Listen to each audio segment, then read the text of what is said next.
The Toyota 86 is a modern classic, an affordable, engaging and stylish car with a strong following. That's right, and it's been on sale for a while now, so Toyota's given this car a midlife update to keep it relevant in the face of increasing competition. So there's a real pattern for sports cars like this, where they have a lot of interest initially and then it all dies down after a couple of years. Now, Toyota sold 3 times as many 86s in December 2012 as they did in December 2016. Obviously, they need to do something to keep things fresh. So what have they gotten up to? Yeah, they've had a bit of a facelift, a bit more aggressive styling. The interior's a bit updated as well, and there's a little bit more power to the engine. Yeah, the engine has another 5 kilowatts of grunt, which is interesting. It's much needed. I mean, it's been a real discussion point of this car from the beginning, is whether the Toyota 86 has enough power. Now, this is your first exposure to an 86. What did you think of the grunt in this car? I have to admit, Dave, I really enjoyed driving this. I like that rear wheel driving experience and being quite low, but it does feel that it has a bit more bark than a bite. Absolutely. I think this is a car that has really sporty styling and it promises a lot, but the engine to me just really doesn't deliver enough, particularly if you've driven the latest generation of performance cars with turbos. You know, anything from a Ford Fiesta ST to a Golf GTI or a WRX, any of those cars just have so much more snap and urgency, whereas the 86 to me just feels really tardy a lot of the time. Yeah, I don't mind the 6-speed auto and the paddle shifts, but I think if you are really passionate about driving a car like this, you'd want it in a pure manual mode. Yeah, it's interesting. Toyota released some data on this car saying around 60% of customers were choosing manuals, and that was a magnificent thing for me to see. It really warmed my heart as an enthusiast to see that there were still plenty of people out there prepared to shift their own gears, because that's something that you really need in this car. Dave, I'm one of those people. I'm like you, one of those few people that does enjoy manuals. So I do appreciate people who do want to just feel that connection with the car, so to speak. Absolutely. Now, some of the things they've done to the interior include this compact new steering wheel with larger paddle shifters and a nice little display down here. Overall, how does the ambience of the interior grab you? Yeah, I don't mind it. I like the seats. I like the design. They're comfortable. They look sporty.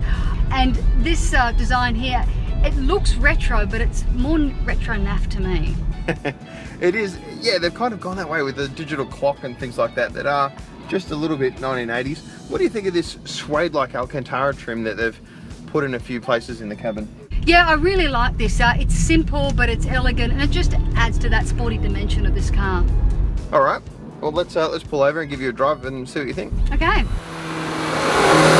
Using the manual gear shifter there, Danny. You really don't want it to be an auto, do you? Oh, look, I don't mind driving it in the auto, but I really like how this car revs. I like the sound of it, and just, using it, putting it in that manual mode just gives it that a bit more of an authentic feel. Yeah, it certainly does need a rev. This little engine really gives its best when you're absolutely wringing its neck, which unfortunately seems like all the time for me. It's not a car that just likes cruising around easily. It's something that really does like to be taken by the scruff of the neck.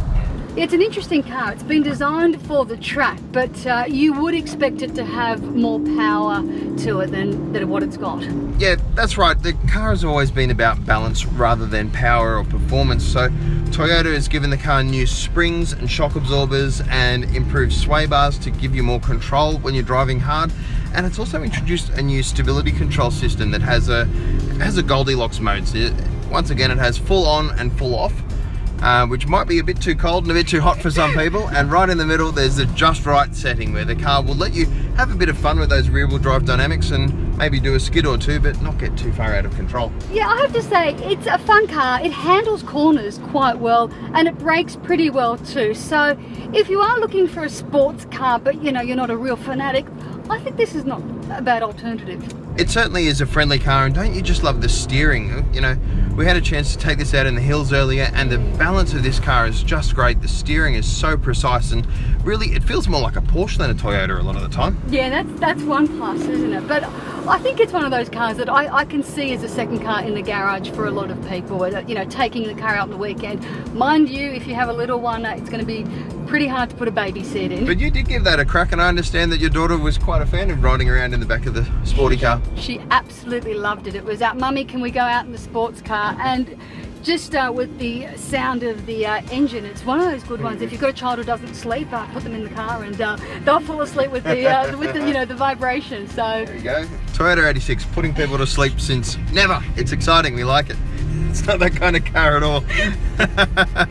No, I totally get that. Yeah, that thrum of the engine that's there, it's a little bit like a lullaby, isn't it? when you become a dad, Dave, you will appreciate it. You will remember this conversation. So Toyota has certainly put a lot of effort into this midlife update. Would you consider having one in the garage? It only costs $300 more than the previous version. So if you're looking for a sporty car, it's definitely worth considering. That's right. Toyota has done a great job of retaining this car's character. It certainly does remain stylish, engaging, and affordable.